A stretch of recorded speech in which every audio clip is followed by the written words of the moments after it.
नमस्ते, मेरा नाम आयुष है और आप देख रहे हैं गोरखपुर लाइव। हमारे बगल में है काली शंकर यदुवंशी जी।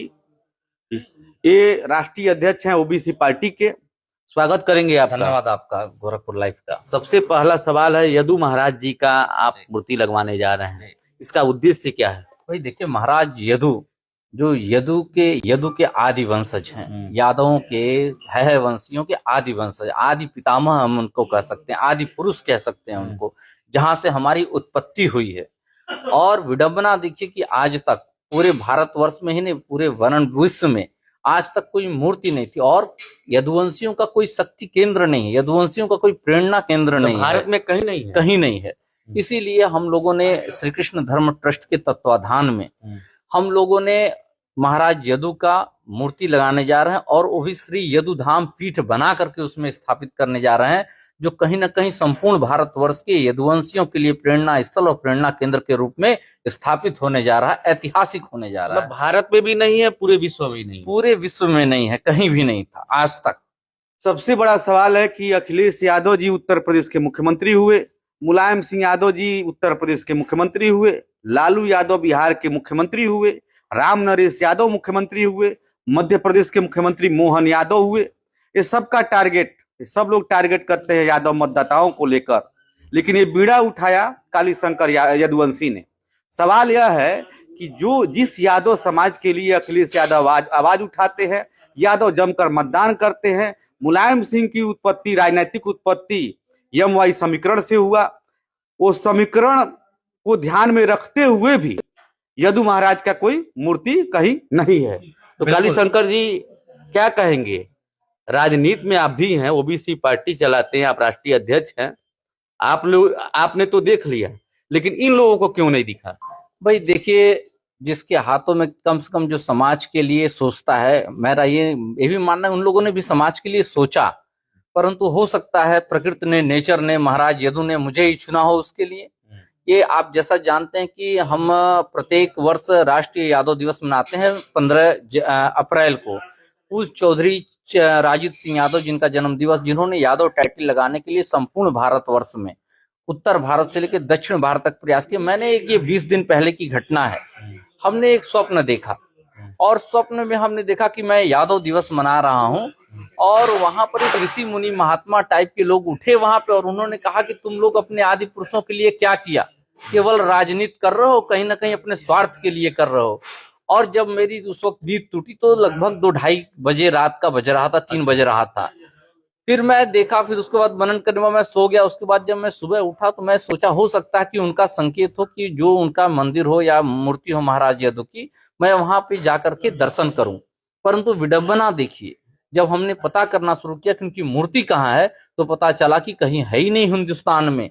कई विद्वानों से बात हुआ, मैं तमिलनाडु तक में बात किया, हो सकता है तमिलनाडु वालों ने कुछ स्थापित किया हो, मगर कहीं नहीं।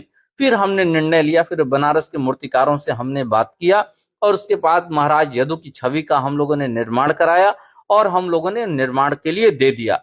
और उसके बाद समाज के लोग, जैसा कि है वंशीय में जायसवाल समाज का मैं कोटि कोटि धन्यवाद देना चाहता हूं यहाँ पर। उन्होंने कहा कि अरे, जब मैंने ये जब चर्चा किया कि यदु महाराज, उन्होंने कहा कि जो सहस्त्रबाहु अर्जुन थे, मैं आपको बताना चाहूंगा थोड़ा सा। यदु महाराज के 4 पुत्र थे, सहस्त्रजीत, आपके दूसरे क्रोष्टा, तीसरे रिप और चौथे नल।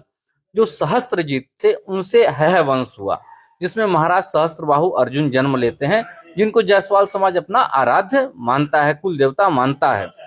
और जो दूसरे क्रोष्टा थे, उसमें भगवान श्री कृष्ण अवतरित होते हैं, जिनके सारे यादव समाज के लोग उनको अपना वंशज मानते हैं। तो जब जायसवाल समाज, उन्होंने ऑफर किया कि हम आपको जमीन दे रहे हैं, इसके लिए राप्ती नगर में है। मगर उसके बाद ये हुआ, सभी लोग जब बैठे, ये हुआ, यदुवंश का आज तक पूरे हिंदुस्तान में राजनीति तो बहुत लोगों ने किया, मगर कहीं ना कहीं एक प्रेरणा केंद्र होना चाहिए। आज देखिए कि विडंबना ही कह सकते हैं कि आज तक उसके लिए तमाम बड़े बड़े लोग हुए, तमाम बड़े बड़े पूंजीपति भी हुए, मगर किसी ने इस पे गौर नहीं किया। और ईश्वर की कृपा रही, भगवान श्री कृष्ण की कृपा रही, महाराज यदु की कृपा रही, ये सौभाग्य मुझे प्राप्त हुआ। और हम लोगों ने जमीन खोजना शुरू किया श्री यदु धाम पीठ के लिए। अभी जाकर के चौरी चौरा जो ऐतिहासिक स्थल है, संजोग देखिए कि उस क्रांतिकारी स्थली पर जाकर के ब्रह्मपुर क्षेत्र में जो भगवान ब्रह्मा की धरती एक तरीके से। हमने आपको बताया, मैंने तो जब वहां रिसर्च करना शुरू किया ब्रह्मपुर क्षेत्र पर, तो वहां ब्रह्मा की मूर्ति भी हमने खोजा जो कम से कम 2000 वर्ष पुरानी है। शायद ये ब्रह्मा आपको जी की मूर्ति है। यस, आपको भी नहीं पता। वो डी घाट से आप जाएंगे, वहीं पे डी घाट से 2.5 किलोमीटर पे वहां स्थित है। तो उस ब्रह्मपुर क्षेत्र में हमें जमीन मिला है, जिसके लिए हम लोगों ने एडवांस भी दे दिया है। और महाराज यदु और महाराज कृष्ण के और सहस्त्रबाहु अर्जुन जी की कृपा रही तो निश्चित तौर पे वहां भव्य श्री यदुधाम पीठ की स्थापना होने जा रही है, जिसकी घोषणा हम लोग 15 जनवरी को, खरमास बाद 15 जनवरी को हम लोग करेंगे। शंकर जी यादव के नाम पर लोग वोट भी लिए, यादव जाति भी भरपूर थोक में वोट दिया, फुटकर में नहीं थोक में वोट देता भी रहा है। लालू यादव को दिया, मध्य प्रदेश में मोहन यादव को दिया, यूपी में अखिलेश यादव को दिया, मुलायम सिंह यादव को दिया। लेकिन ये सौभाग्य तो आपको मिल गया, यदु महाराज की मूर्ति आपने कहा कि स्वप्न में आए और हमको लगता है कि अब लगाना चाहिए। लेकिन इन लोग को नहीं दिखा क्या कि सिर्फ वोट की राजनीति, भगवान को छोड़ दिए सनातन के नाम पर।